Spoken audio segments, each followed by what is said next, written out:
Vamos então agora para a nossa próxima aula, e hoje a gente vai falar sobre como a gente consegue desenvolver o mindfulness relacional junto com o nosso estilo clínico, entendendo que cada psicoterapeuta é único e tem a sua personalidade, as suas singularidades, as suas características.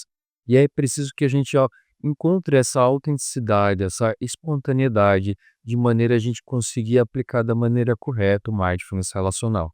Então vamos lá, vamos discorrer um pouco sobre isso. Então, para a gente finalizar essa temática do mindfulness relacional, eu vou convidar você a refletir sobre como que o mindfulness relacional pode fazer parte do seu próprio jeito como terapeuta, como psicólogo clínico. Não se trata apenas de aplicar técnicas prontas de mindfulness, sejam elas formais ou informais, mas, sobretudo, cultivar uma postura autêntica, uma postura terapêutica enraizada em princípios da atenção plena, da consciência, da coerência, do aqui e agora. E colocar isso como uma identidade na forma de comunicação do seu processo terapêutico. Então, a seguir, eu quero compartilhar aqui com vocês cinco das principais orientações práticas para ajudar você a desenvolver esse mindfulness relacional no seu estilo clínico, como parte dessa sua personalidade, da sua autenticidade, de maneira que fique orgânico e respeite a sua própria trajetória da psicologia. Então vamos para a nossa primeira orientação, que é desenvolver a sua própria prática pessoal. Isso de fato é o mais importante, eu quero que você saia desse curso com isso em mente, que de fato a prática pessoal é a que vai corporificar a consciência plena no seu processo terapêutico. A ideia aqui é que antes de ensinar qualquer técnica de mindfulness, é preciso que a gente coloque ele na nossa vida. Não é apenas em momentos formais de meditação ou informais, mas também colocar o mindfulness de maneira estrutural, de uma maneira como a gente consegue escutar a pessoa. Então a ideia aqui, antes que a gente queira ensinar o mindfulness formal ou informal, a gente precisa colocar ele na nossa vida. É essencial que a gente integre o mindfulness em cada aspecto da nossa existência. E aqui não é só apenas se sentar em meditação mais vezes durante o dia, mas é colocar isso em todos os momentos, em pequenos gestos de escuta, colocar isso na presença e na escuta terapêutica, colocar isso na abertura, na mente de principiante, de perceber cada elemento, cada aspecto da fala do paciente como uma grande novidade, como uma grande descoberta que está acontecendo ali no processo clínico. Então, de maneira geral, é a gente conseguir corporificar ao máximo o mindfulness na nossa vida pela prática pessoal. A prática pessoal, ela, indubitavelmente, é o solo onde brota a presença relacional. Então, quanto mais a gente conseguir experimentar o silêncio, a escuta, a compaixão e a autocompaixão dentro de nós mesmos, mais a gente vai conseguir transbordar esses aspectos, essas qualidades para os atendimentos clínicos. Isso vai acontecer de uma maneira muito espontânea e autêntica, sem esforço, que é o que a gente está buscando aqui integrar o mindfulness relacional no nosso estilo clínico. Então vamos agora para a segunda orientação, que é encontrar uma linguagem adequada com o mindfulness relacional. A ideia aqui é que o mindfulness relacional ele não precisa ser falado com palavras robustas, intelectuais, científicas ou técnica, né? A ideia é que a gente consiga ser eficaz na nossa comunicação. Ou seja, como eu posso ficar em silêncio um pouco com você? Como que eu posso ter esse contato humano, essa linguagem que conecta e espelha aquele paciente, aquela pessoa, aquele indivíduo? Sem ficar nessa coisa das explicações conceituais e técnicas. Porque o mais importante da terapia é justamente esse vínculo autêntico. Então a gente precisa ter essa capacidade de maleabilidade, de espelhar a linguagem do outro para conseguir assim, conseguir criar essa conexão, esse laço que vai ser o substrato da transformação terapêutica. Então a ideia é a gente conseguir encontrar uma forma de expressar essas atitudes mindfulness que combinam com você, do jeito como você se comporta, do jeito como você pensa. Então, isso inclui perceber o tom de voz, o vocabulário, as metáforas que você vai utilizar, as que você prefere.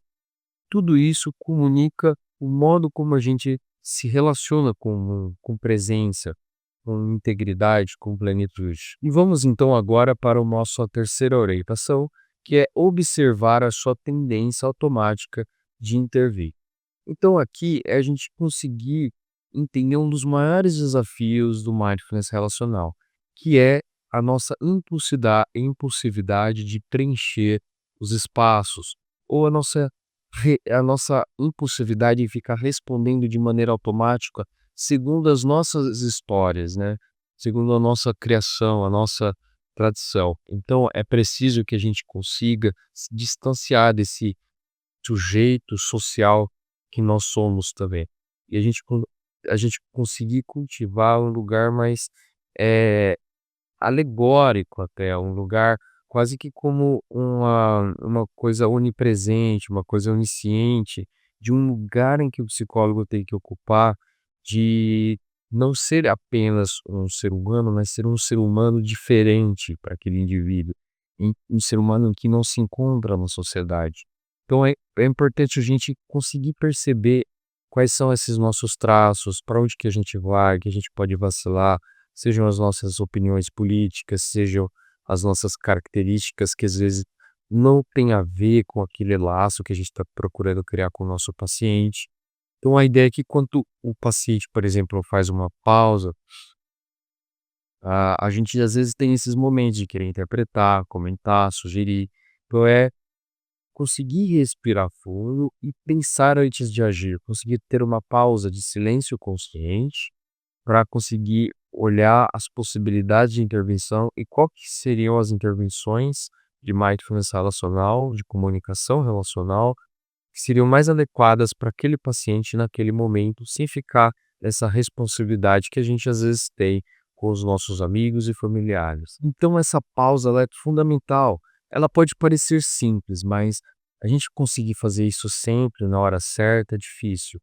E quando a gente consegue fazer essa pausa, parar para pensar, a gente consegue estar mais inteiro, sem pressa, sem impaciência. A gente consegue entender que você não precisa dar a resposta perfeita para a pessoa, você precisa estar em um estado perfeito de acolhimento, de presença.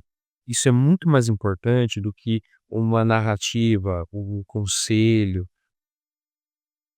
alguma orientação verbal. O mais importante é muito mais aquela experiência de conexão clínica. E agora vamos então para a nossa quarta orientação, que é o cuidado com o ambiente relacional. Então a ideia aqui é que o mindfulness relacional não depende necessariamente de técnicas, mas sim de uma atmosfera, um clima, uma ambientação da sessão. Então o consultório, ele é um lugar fundamental no campo desse cultivo. Então tudo é importante para que a gente consiga criar essa atmosfera clínica, essa atmosfera de autocuidado, de autodesenvolvimento.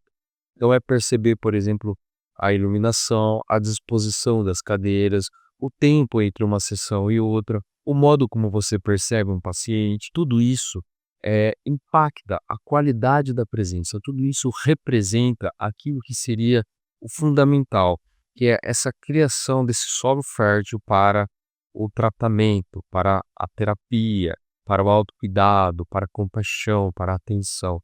Tudo isso representa os elementos para a criação desse espaço terapêutico. E agora vamos para a nossa quinta orientação, que é, acho que talvez uma das mais importantes, que é praticar a curiosidade gentil. Então, como a gente está trazendo aqui, a, a terapia do mindfulness, ela é muito focada em uma perspectiva humanista, de que as coisas não precisam ser perfeitas. O mindfulness relacional, ele constrói uma tentativa de a gente conseguir se conectar de uma maneira profunda com as coisas exatamente como elas são, com presença, com atenção, com consciência. E isso representa também ver que as coisas não são perfeitas, as coisas são irregulares, as coisas elas têm o seu próprio tempo. Então, frente a isso, o mais importante para que a gente consiga ter esse mergulho humanista naquela realidade relacional, né, naquela realidade de intercomunicação, de interrelacionamentos, é o fundamento, o substrato da curiosidade gentil. Ou seja, é você conseguir se abrir com abertura, com interesse e com gentileza para aquele universo, para aquele ser humano, para aquela vida. E o paciente ele percebe isso. Ele percebe: "Nossa, essa pessoa ela está interessada em mim, ela está curiosa em mim, ela quer saber mais". E é justamente essa curiosidade, essa vontade de exploração, de interesse, que faz com que a pessoa também se crie essa autoexploração, essa autodescoberta, esse autoconhecimento. Então é como se fosse um impulso. A curiosidade, ela é como se fosse a energia que faz com que a gente consiga ter um mergulho autêntico nesse universo da outra pessoa. Então a curiosidade, que não é também separada da gentileza, é uma curiosidade gentil, uma curiosidade de ver aquele mundo, mas com uma benevolência, uma vontade de mudança, uma vontade de se criar, saúde, de se criar bem-estar. Então, para concluir aqui a nossa reflexão, o mindfulness relacional, ele precisa ser integrado no nosso estilo clínico, a partir da nossa própria personalidade, da nossa própria jornada. Então, a ideia é que não há um modelo único de aplicação do mindfulness relacional. Como você pode ver, ele é algo muito mais da criação da atmosfera, da criação de habilidades, da interconexão entre você e o seu paciente. Então, o que importa é que o mindfulness relacional ele seja vivo, ele seja encarnado, ele seja espontâneo, ele seja verdadeiro. É que você esteja ali conectado, consciente, integrado. Então, é praticar essa consciência do afeto. Então, é perceber que é por meio dessa corporificação que as coisas de fato vão acontecer e vão se transformar por um caminho da saúde e do bem-estar.